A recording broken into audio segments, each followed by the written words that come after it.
Hello विद्यार्थियों, स्वागत है आपका फिर से हमारे इस चैनल पर जिसका नाम है JMS एकेडमी। आज हम फिर से लेकर के आए हैं अपना वो पिछला जो हमारा चल रहा था बायोलॉजी में पहला चैप्टर पुष्पी पादपों में लैंगिक जनन, उसी का कुछ भाग बाकी रह गया था। उसी को हम आज उसी की चर्चा आज हम करेंगे।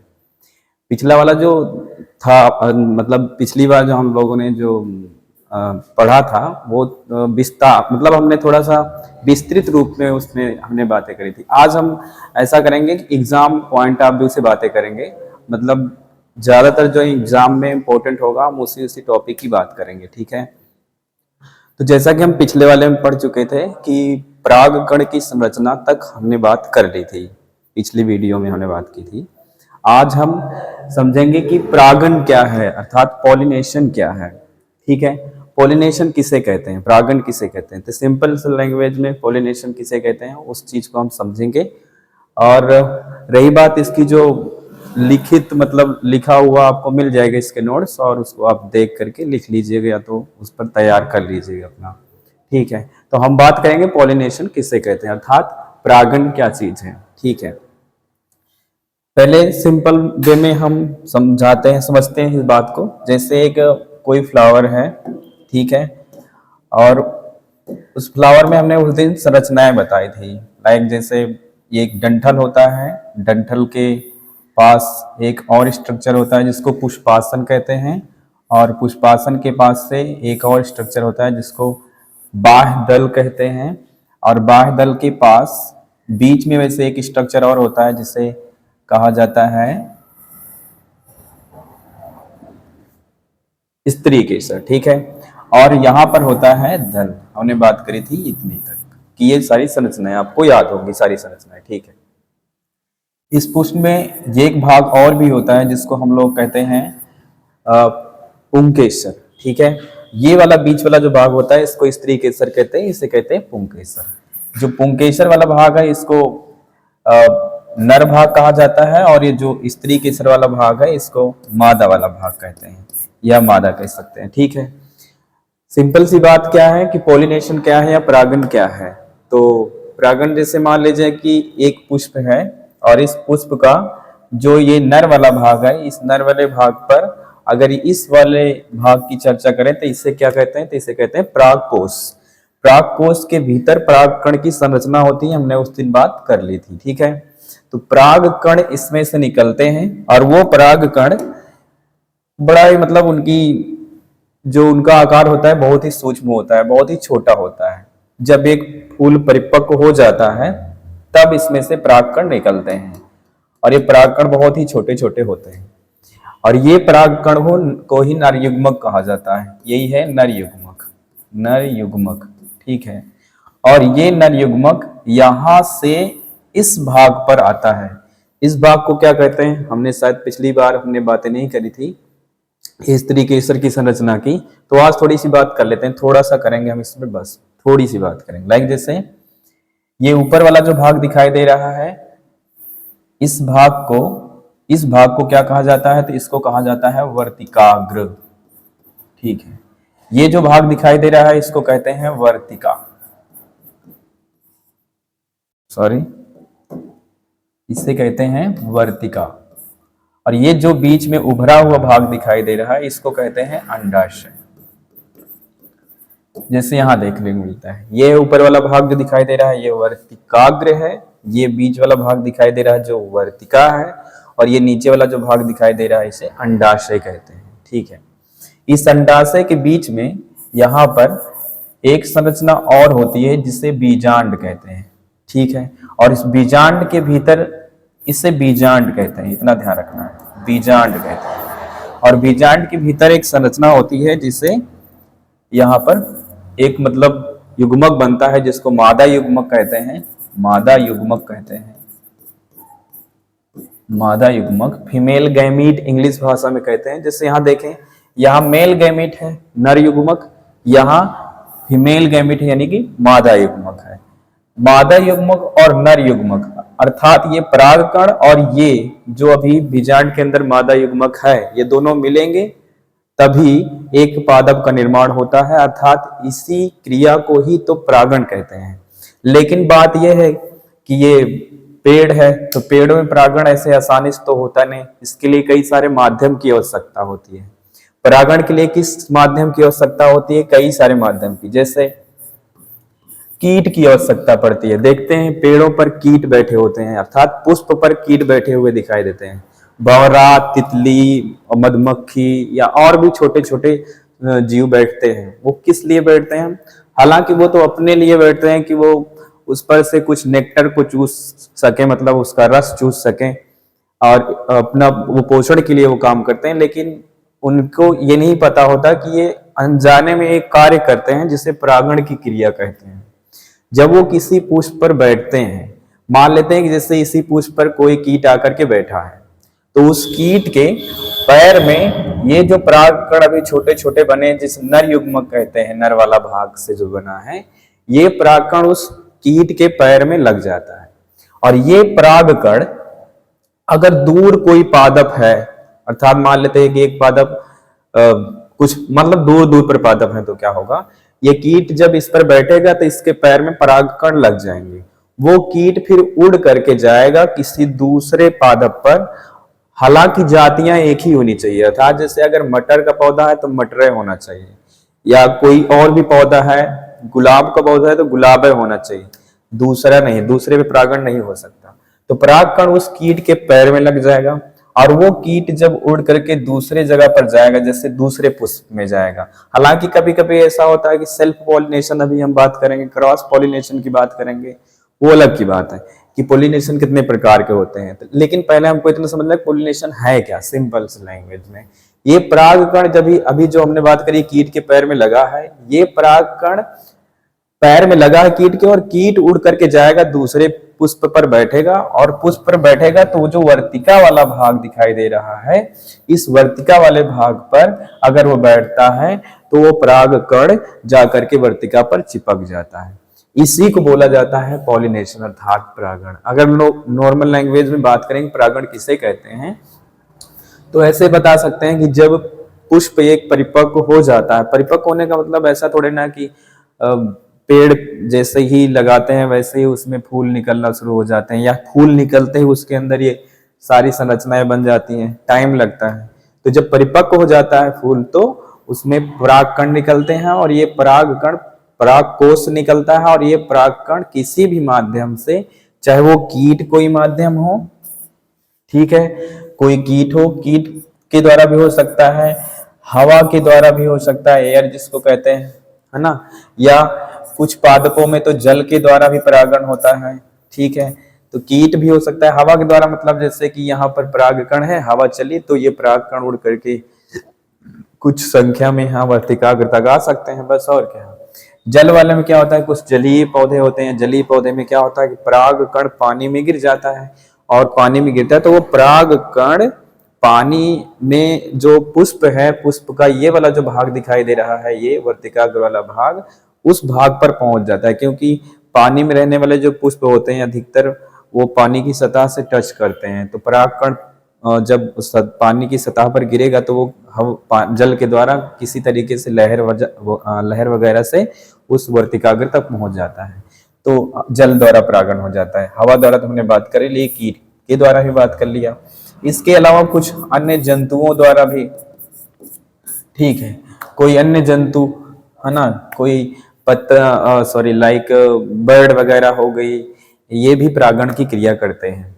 तो ठीक है, परागण इसी को कहते हैं। परागण क्या चीज है, सिंपल लैंग्वेज में फिर से समझा दें तो कह सकते हैं कि पराग कणों का वर्तिकाग्र तक पहुंचना ही परागण है। वर्तिकाग्र ये वाला भाग, हालांकि ये वाले भाग को कह सकते हैं, ठीक है।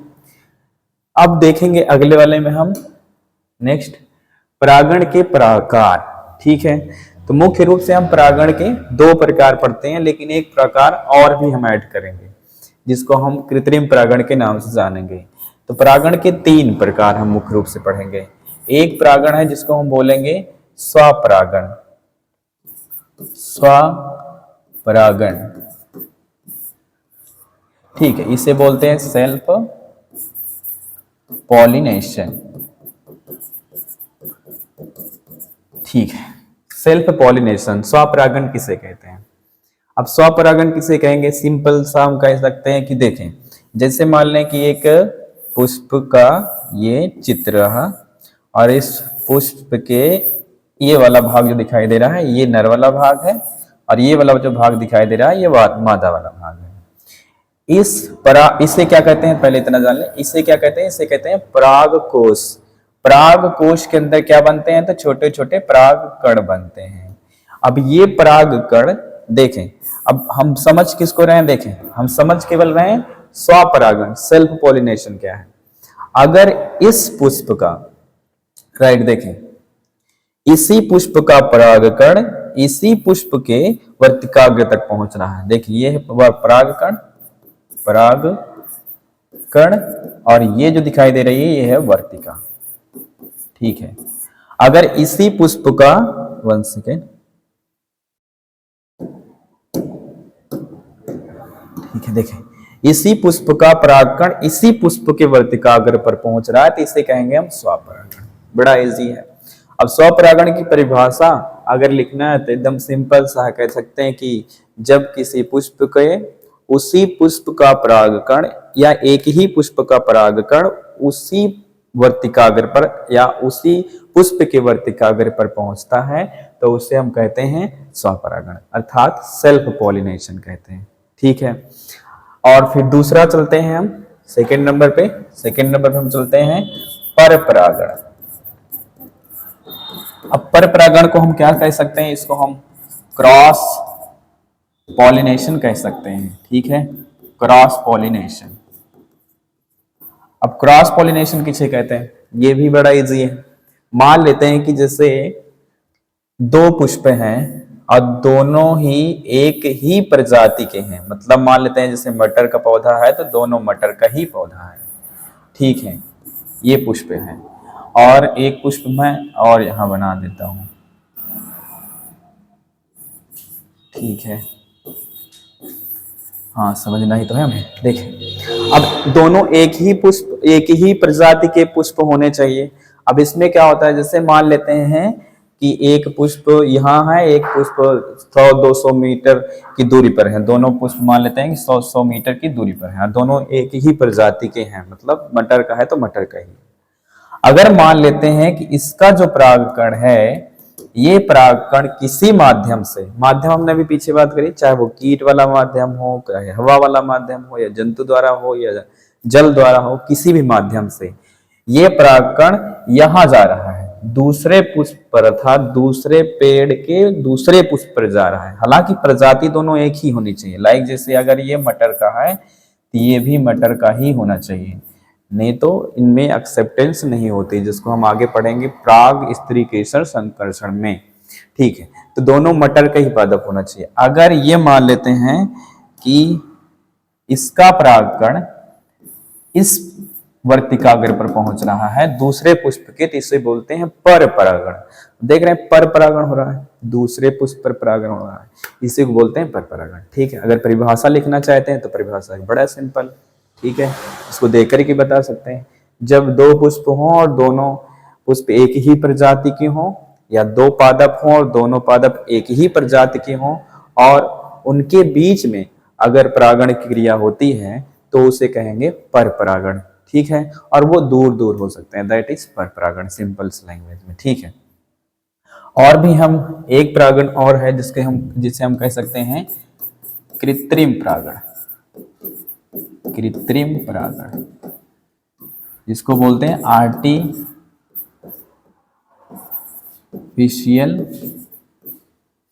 पॉलिनेशन। Artificial pollination. अब आर्टिफिशियल पॉलिनेशन का मतलब क्या होता है? देखें, जहां कहीं भी कृत्रिम शब्द का इस्तेमाल किया जाता है तो वहां पर मनुष्य का हाथ होता है। अभी तक जो परागण हो रहा था उसमें प्रकृति के द्वारा परागण हो रहा था, अर्थात कीट के द्वारा, जल के द्वारा, हवा के द्वारा, जंतु के द्वारा।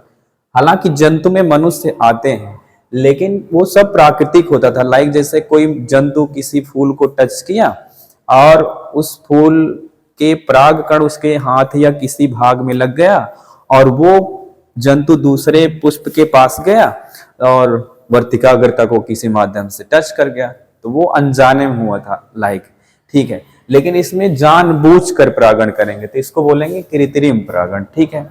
जैसे मान लें कि कोई पुष्प है, ठीक है, और उस पुष्प का,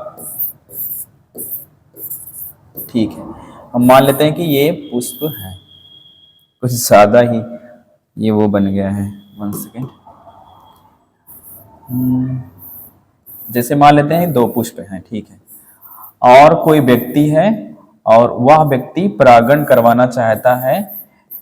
इस पुष्प का परागकण अपने हाथ से दूसरे पुष्प के वर्तिकाग्र तक पहुंचाना चाहता है, दैट इज वर्तिकाग्र, इसको वर्तिकाग्र कहते हैं। तो क्या करते हैं, इसको सीजर से काट लेंगे, अर्थात इसे कैंची से काट लिया जाता है और काट करके इसे होल्ड करके हाथ से और यहाँ ला करके इस भाग पर ऐसे छिड़क दिया जाता है, इसको छिड़क दिया जाता है। तो इसमें देखो किसका हाथ रहा, तो मनुष्य का हाथ रहा, मनुष्य ने अपने हाथों से किया। तो ये परागण जो होगा इसको कृत्रिम परागण कहेंगे। समझ में आई बात? तो कृत्रिम परागण किसे कहते हैं, हमने देख लिया कि कृत्रिम परागण क्या है। जब किसी परागण में मनुष्य द्वारा कोई परागण करवाया जा रहा है तो उसे हम कृत्रिम परागण कह सकते हैं। अब वो सेल्फ भी, मतलब उसी पुष्प में भी हो सकता है, दूसरे पुष्प में भी हो सकता है, दूर के कहीं पुष्प में भी हो सकता है, तो उसे हम कह सकते हैं कृत्रिम परागण। तो परिभाषा सिंपल सी होगी, कृत्रिम परागण किसे कहते हैं, तो कह देना है कि हाँ, ऐसा परागण जिसमें मनुष्य का हाथ हो। इसमें क्या किया जाता है कि जो वर्तिकाग्र है, वर्तिकाग्र नहीं, परागकोश है, इसको काट लिया जाता है और काट करके किसी दूसरे पुष्प के वर्तिकाग्र तक मनुष्य द्वारा पहुंचा दिया जाता है, अर्थात छिड़क दिया जाता है, जिससे परागण हो जाता है। इसे कहते हैं कृत्रिम परागण, ठीक है। तो हमारा परागण का जो मैटर था वो खत्म हो गया। हम फिर से एक बार बात कर लेते हैं परागण, ठीक है। देखें, हमने देखा अभी की पॉलिनेशन किसे कहते हैं, परागण किसे कहते हैं। सिंपल कि किसी परागकण का किसी माध्यम द्वारा, चाहे कीट, हवा, जल, जंतु आदि किसी के माध्यम द्वारा वर्तिकाग्र तक पहुंचना ही परागण है, ठीक है। यहाँ हमने बात करी। फिर हमने देखा परागण के प्रकार, टाइप्स ऑफ पॉलिनेशन। हमने पहला देखा एक सेल्फ पॉलिनेशन अर्थात स्वपरागण। इसमें क्या होता है, एक ही पुष्प का, मतलब उसी पुष्प के परागकण उसी पुष्प के वर्तिकाग्र तक पहुंच रहे हैं, तो इसे हम कहेंगे सेल्फ पॉलिनेशन। पर परागण में क्या होता है, 2 अलग अलग पुष्प होते हैं और एक पुष्प का परागकण दूसरे पुष्प के वर्तिकाग्र तक पहुंचता है, तो इसे, अर्थात दूसरे पुष्प के बीच में परागण होता है, तो उसे हम पर परागण कहते हैं। तीसरा हमारा है कृत्रिम परागण, आर्टिफिशियल पॉलिनेशन। इसमें बस सिंपल से ही कहना है कि मनुष्य का हाथ रहता है, इतना ध्यान रखना है कि मनुष्य का हाथ होता है इसमें और मनुष्य इस परागण को करवाता है। तो हो गया हमारा परागण। नेक्स्ट हमारी टॉपिक आती है, इसे कहते हैं पराग स्त्रीकेशन संकर्षण, पॉलन पेस्टिल रिएक्शन भी कह सकते हैं। इसका एक नाम और भी है इंग्लिश लैंग्वेज में, लेकिन ठीक है, इतना ध्यान रखना हमको हिंदी भाषा में। पराग स्त्रीकेशन संकर्षण किसे कहते हैं, पराग स्त्रीकेशन संकर्षण क्या है वो समझते हैं। बड़ा सिंपल वे से, मतलब कुछ खास इसमें है नहीं, सिंपल है। जैसे मान लेते हैं कि एक कोई पुष्प है और अब उस जो परागण है, परागण की क्रिया के बाद ये क्रिया होने वाली है, ठीक है। तो परागण की क्रिया के जस्ट बाद होगी, तो हमको तो समझना है कि परागण के बाद होता क्या है ना। ये देखो कलर ही चेंज हो जाएगा, कोई बात नहीं, ठीक है। जैसे मान लें कि जो परागकण है वो यहाँ पर आ गया है, अर्थात वर्तिकाग्र पर आ गया है। हम चेंज कर लेते हैं कलर थोड़ा, ये वर्तिकाग्र पर परागकण आ गया जो पीले रंग से दिखाया जा रहा है। अब ये परागकण जब यहाँ पर आता है तो हमने देखा था कि परागकण की जब संरचना हमने देखी थी तो हमने बात करी थी, अगर नहीं देखा है तो थोड़ा सा देख लें परागकण की संरचना क्या है।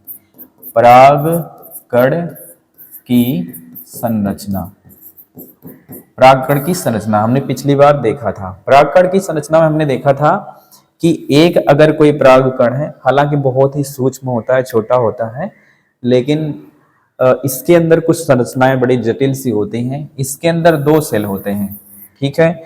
एक सेल को बोला जाता है वेजिटेटिव सेल,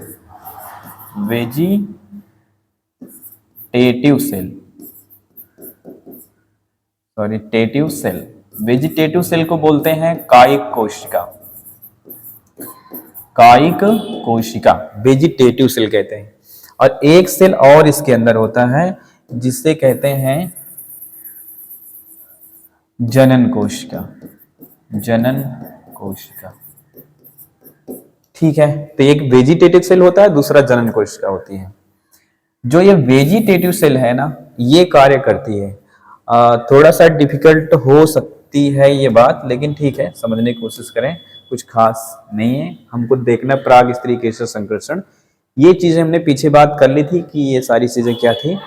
अभी यहाँ आते हैं, तो हम तो केवल इतना बताना चाहते थे कि इसमें वेजिटेटिव सेल और जनन कोशिका, जो ये दो कोशिकाएं, इन्हीं का मुख्य कार्य है। अभी देखें क्या होता है।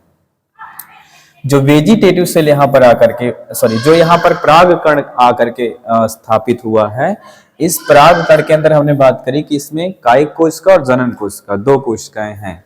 तो ये जो कायिक कोशिका यहाँ दिखाई दे रही है, ये कायिक कोशिका क्या कार्य करती है?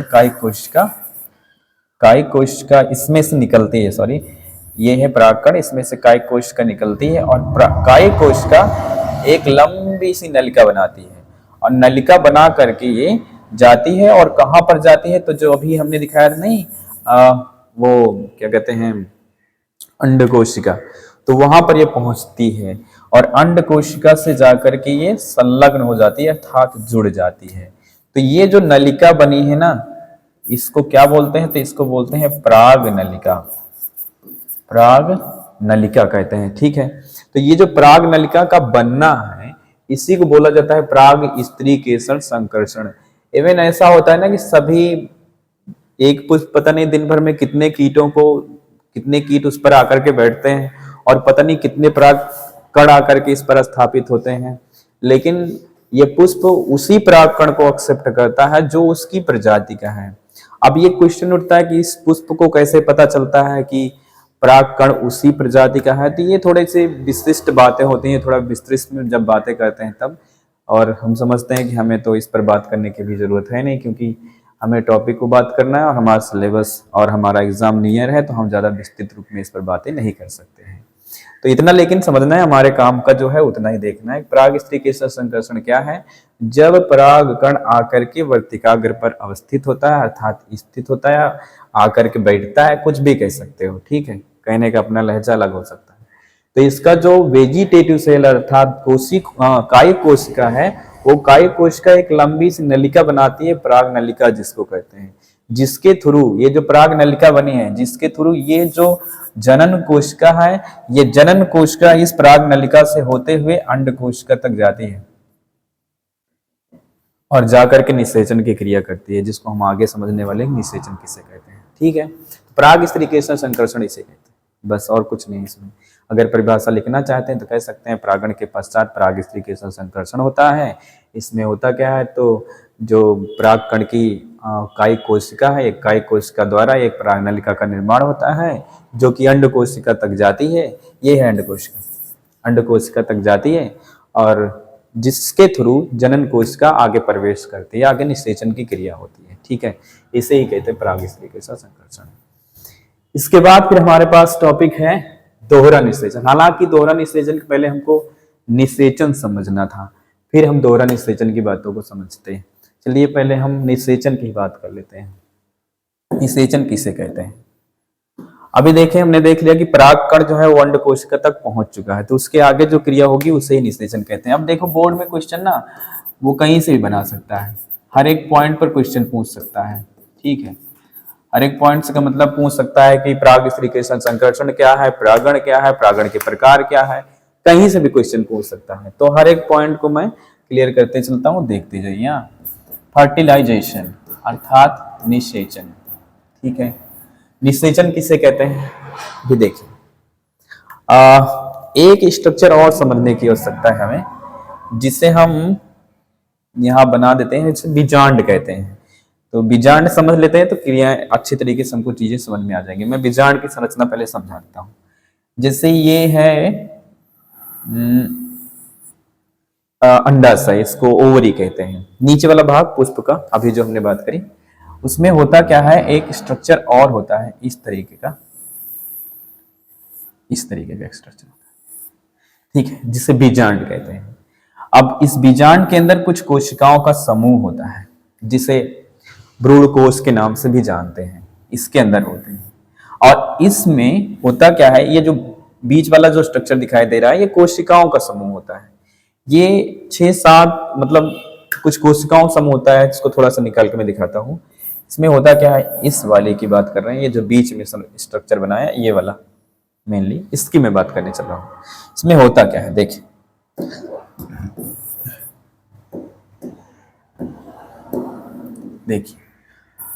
ये जो स्ट्रक्चर है इसमें कुछ कोशिकाएं हैं। इसमें 2-3 कोशिकाएं जो होती हैं वो ऊपर की तरफ होती हैं, और 2-3 कोशिकाएं, ये 3 कोशिकाएं नीचे की तरफ होती हैं, और बीच में 2 कोशिकाएं, सॉरी 2 केंद्रक 1 कोशिका होती है। मतलब 2 केंद्रक होते हैं और 1 कोशिका होती है। ऐसा सेल जो कि द्विगुणित है, ऐसा कह सकते हैं, 2n है।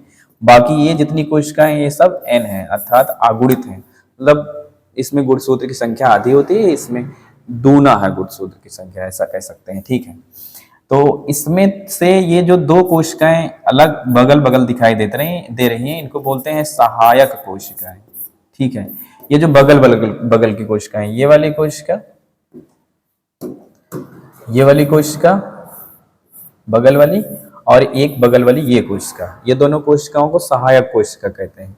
और ये जो बीच में कोशिका दिखाई दे रही है, जिसे हम रेड कलर से दिखा रहे हैं, ये वाली कोशिका, इसी को बोलते हैं अंड कोशिका। अभी अंड कोशिका की बात हो रही थी ना कि किससे निषेचन होता है, किससे जाकर के मिलता है, तो ये अंड कोशिका से ही मिलता है, तो अंड कोशिका होती है। बीच में ये जो 2 कोशिकाएं, एक कोशिका है 2 केंद्रक वाला, इसको ध्रुवी कोशिका कहते हैं, ध्रुवी कोशिका। और यहाँ 3 कोशिकाएं दिखाई दे रहे हैं ऊपर की साइड में, इन कोशिकाओं को बोला जाता है प्रतिमुख कोशिका, प्रतिमुख कोशिका। तो ये संरचना जो हमने अभी बनाई, इसको समझ लें कि ये है संरचना हमारी भ्रूण कोश की संरचना। कभी भ्रूण कोश की संरचना अगर पूछता है पेपर में, तो यही वाला स्ट्रक्चर हमें बनाना है। ठीक है ये भाग हो गया हमारा निषेचन का। ठीक है, अभी हम बात अगले वाले पेज में कर लेते हैं कि हमने अभी बात करी कि एक है अंडाशय, इस अंडाशय के भीतर में है हमारे एक और संरचना जिसे हम बीजांड कहते हैं। इस बीजांड के भीतर एक और संरचना है जिसे भ्रूण कोश कहते हैं। भ्रूण कोश के अंदर है यहाँ पर एक अंड कोशिका, और यहाँ पर 2 कोशिकाओं का एक मतलब कोशिका जिसको ध्रुवी कोशिका कहते हैं। खास इसी को ध्यान रखना है हमको, एक अंड कोशिका को ध्यान रखना है जो कि बीच में है, और एक ध्रुवी कोशिका। यही दोनों काम करेंगे किसमें, निषेचन में। देखें, अभी हम थोड़ा सा पीछे चल के समझाते हैं। जैसे हमने पीछे अभी पढ़ा कि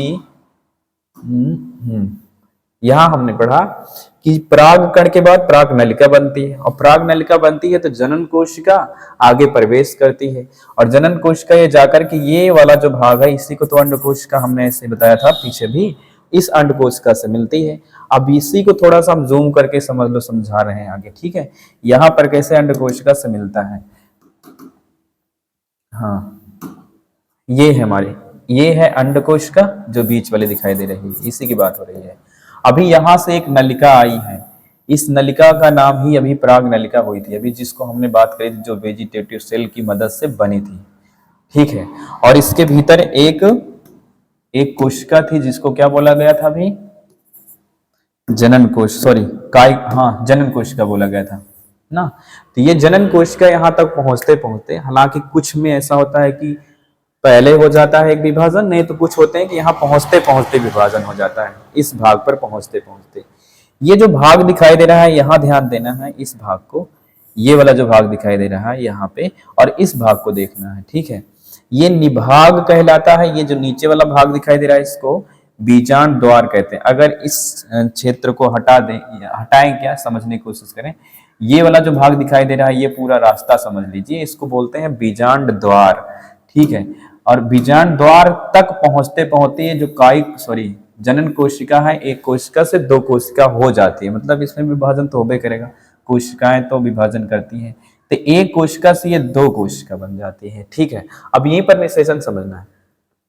तो जो कोशिका 2 बनी हैं, इसमें से एक कोशिका आकर के इस अंड कोशिका से मिल जाती है, ये वाला अंड कोशिका से मिल गई।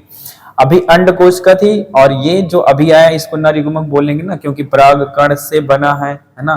तो ये आकर किससे बना, ये वाली कोशिका ये वाली कोशिका दोनों मिलकर के ये बन गई 2n, यानी कि द्विगुणित कोशिका बन गई। अब जब द्विगुणित कोशिका बन गई तो यही बन जाएगा आगे युग्मनज, और इसी युग्मनज से आगे जाकर के भ्रूण बनेगा, और आगे जाकर के इसी से बीज का निर्माण होगा, और बीज से किस तरीके से पौधा बनता है ये तो सब जानते हैं, ठीक है, आप भी जानते हैं।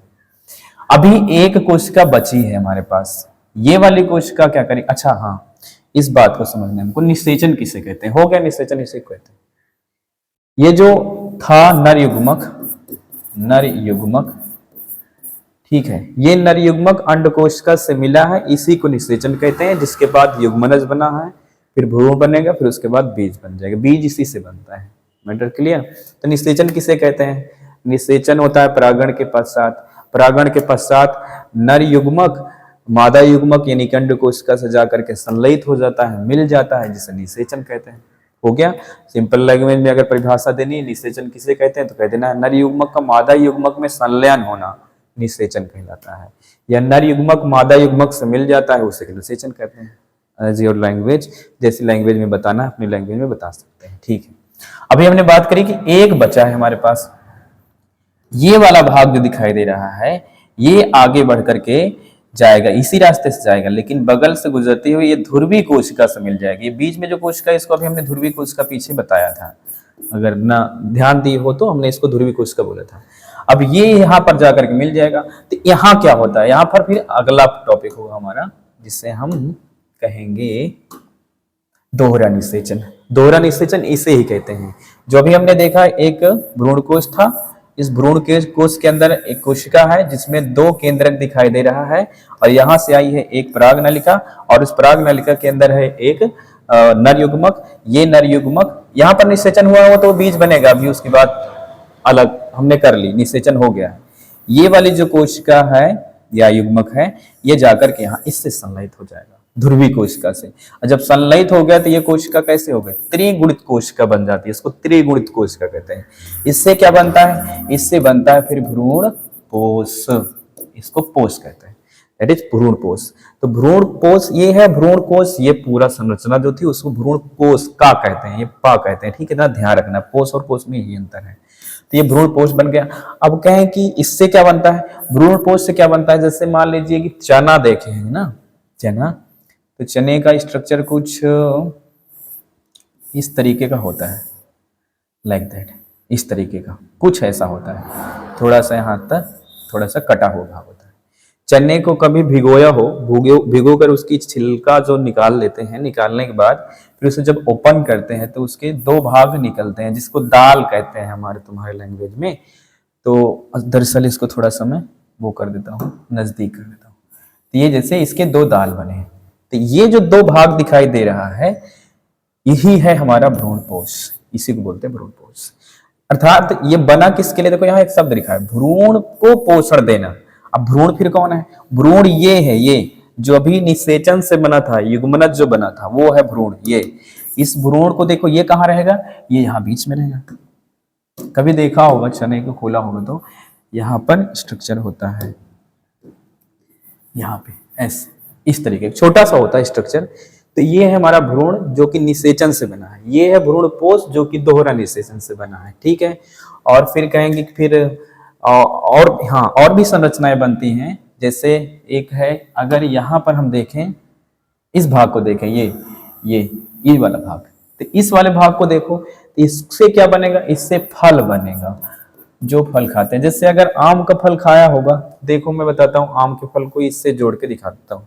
जैसे अगर आम देखें तो आम कुछ इस तरीके का स्ट्रक्चर होता है, आम के बीच में जाते हैं ना तो हमको कुछ बीज मिलता है, फिर गुठली जिसको कहा जाता है, और फिर उसके ये वाला जो भाग दिखाई दे रहा है, ये वाला भाग, ये जिसको हम लोग खाते हैं, जो खाने वाला भाग है, ये किससे बना है, तो ये इससे बना है, ये वाला भाग। अगर इसी को दरअसल इसी को देखो, अभी यही बन जाएगा फल, आम का फल यही बन जाएगा। हम इसे ही बना देते हैं आम का फल, देखें बड़ा इजी है।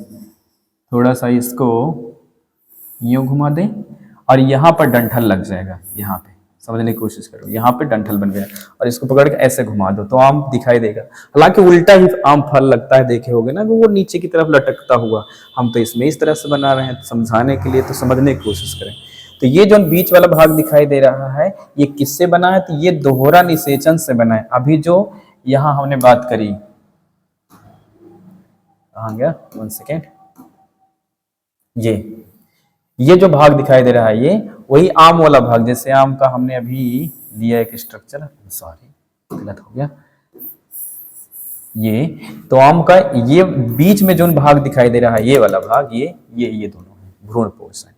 और जब कभी वो गुठली निकाल के उसको खोले होगे ना, तो उसमें देखो एक छोटा सा स्ट्रक्चर देखने को यहाँ पर मिलता है, तो वही है भ्रूण, ये वाला, ठीक है। और ये वाला भाग किससे बनता है? तो ये वाला भाग तो बनता है, अभी हमने बताया, जो अंडाशय होता है ना, उससे बनता है।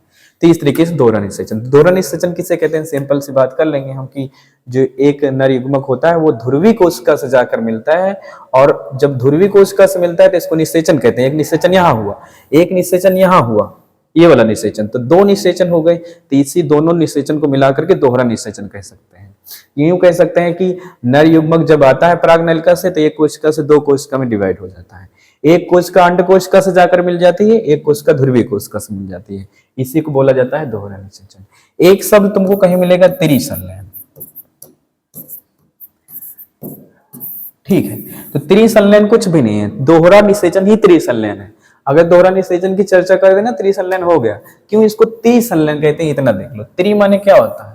3 होता है। तो इसमें देखो कितने हैं, 3 युग्मक, अर्थात 3 त्रिगुणित है। देखो, 1 केंद्रक, 2 केंद्रक, 3 केंद्रक। जब 3 केंद्रक की एक कोशिका बनती है, उसको भ्रूण कोश कहते हैं, भ्रूणपोष कहते हैं। यही है त्रिसंलयन, और कुछ भी नहीं। जब नर युग्मक आकर के ध्रुवीय कोशिका से मिल जाता है, इसे त्रिसंलयन कहते हैं। सिंपल इतना बताएं, त्रिसंलयन। और दोहरा निषेचन कहे, ई वाला निषेचन, ई वाला निषेचन, दोनों साथ में चर्चा कर देना है, बस खत्म, दोहरा निषेचन भी हो जाएगा। ठीक है, हमने निषेचन की बात कर ली। निषेचन, हाँ, भ्रूणपोष एवं भ्रूणकोश में एक अंतर देखने को मिलता है। तो इस पर थोड़ी सी 2-3 बातें कर लेते हैं। भ्रूणकोश और भ्रूणपोष में क्या अंतर है, देखते हैं। अभी देखा भ्रूणकोश किसे कहते हैं? भ्रूणकोश जो था पहले से बना हुआ था, वो जो स्ट्रक्चर था, उसके अंदर मैं दिखाता हूं फिर से तुम्हें। जैसे ये है अंडाशय, इस अंडाशय के भीतर में ये रहा बीजांड, और बीजांड के भीतर में ये 3 कोशिका यहाँ, 3 कोशिका यहाँ, 1 कोशिका ये बीच में। तो 7 कोशिका वाला जो एक नहीं स्ट्रक्चर है, इसी को बोलते हैं भ्रूणकोश। तो ये भ्रूणकोश, और भ्रूणकोश तो बाद में बना है दोहरा निषेचन होने के बाद, ठीक है। चलिए आगे बढ़ते हैं हम, 1 सेकेंड। तो 2-3 अंतर हम देख लेते हैं, भ्रूणकोश और भ्रूणपोष में क्या अंतर है। देखिए, भ्रूणपोष जो है ये क्या होता है? ये निषेचन के पहले बनता है। अच्छा, पहली बात याद रखना है कि ये निषेचन, निषेचन के बाद बनता है। भ्रूणपोष है ना, पा वाला, ये पहले, पा वाला पहले है, ये कोश वाला बाद में। ये निषेचन के बाद, मैं गलत बोल दिया यार, भ्रूणपोष जो होता है, हम पहले भ्रूणपोष, एक सेकेंड मैं कुछ करता हूं इस पर। एक तरफ हम भ्रूणपोष लिख देते हैं, एक तरफ लिखते हैं भ्रूणकोश, तो दिक्कत नहीं होगी। भ्रूणकोश, तो इस तरफ हम भ्रूणकोश की चर्चा कर लेंगे और इस तरफ हम बात कर लेंगे भ्रूणपोष की, ठीक है। 1 सेकेंड,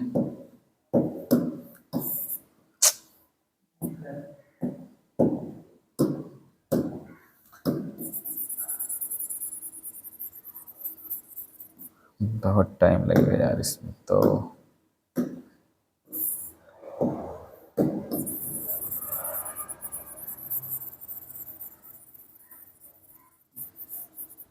ठीक है,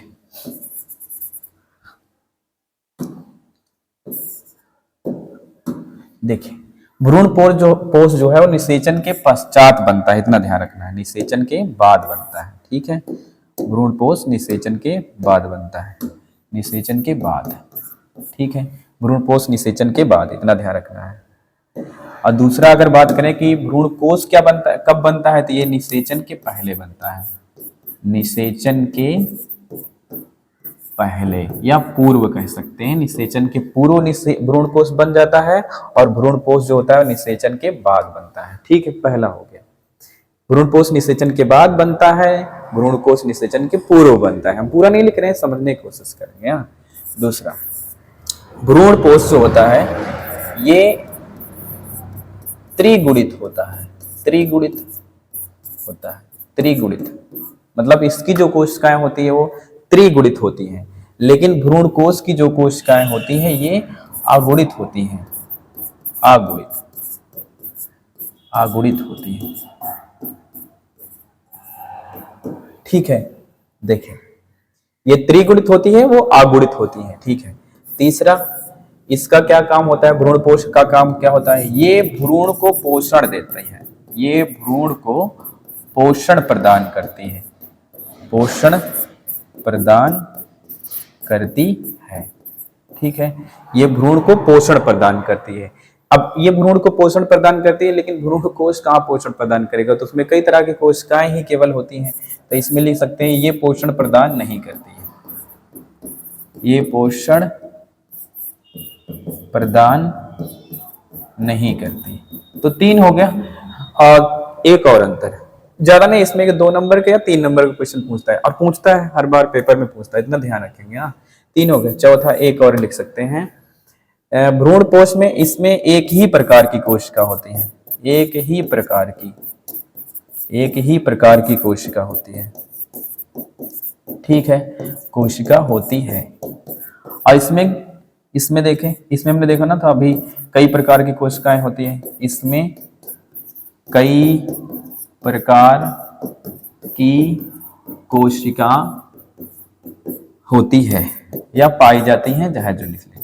जैसे अभी हमने देखा था, एक थी हमारे पास वो ध्रुवीय कोशिका, और थी हमारे पास प्रतिमुख कोशिका, और थी हमारे पास जैसे सहायक कोशिका। तो 2-3 ऐसे उदाहरण दे देना है। ठीक है, इस तरीके से हमारा भ्रूण कोष और भ्रूण कोष में अंतर, भ्रूण कोष और कोष में अंतर जो है वो स्पष्ट हो गया है। इस तरीके से मेरे ख्याल से इस चैप्टर का जो मैक्सिमम पूछा जाने वाला जो जितने भी प्रश्न थे, हमने सारे प्रश्नों की बातें कर ली है। और हम अब इस वीडियो को यहाँ पर खत्म करते हैं। अगला जो चैप्टर वाला अगले चैप्टर की जो इम्पोर्टेंट प्रश्न हैं, उन अगले वाले चैप्टर के जो इम्पोर्टेंट प्रश्न हैं उनको हम अगले वाले वीडियो में देख लेंगे। ठीक है, धन्यवाद।